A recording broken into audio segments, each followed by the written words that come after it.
the top of Tabletop Mountain. Sun's starting to come out.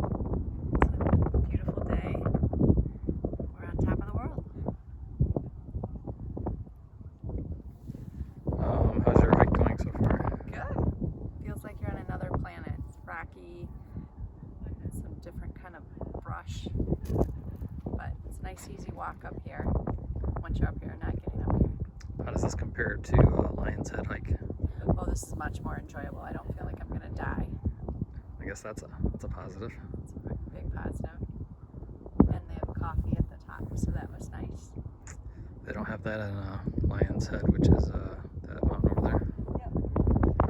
To the top of that 2 years ago. And on a scale of 1 to 10, of 10 being the most scary thing you've done, how would you rate that? Oh, a 9.5. I would agree. Yeah. I would agree. It's beautiful. You can look out and you don't see anything because you're higher than everything else. It's an interesting perspective. Absolutely. All right, babe. It's Cape Town 2020.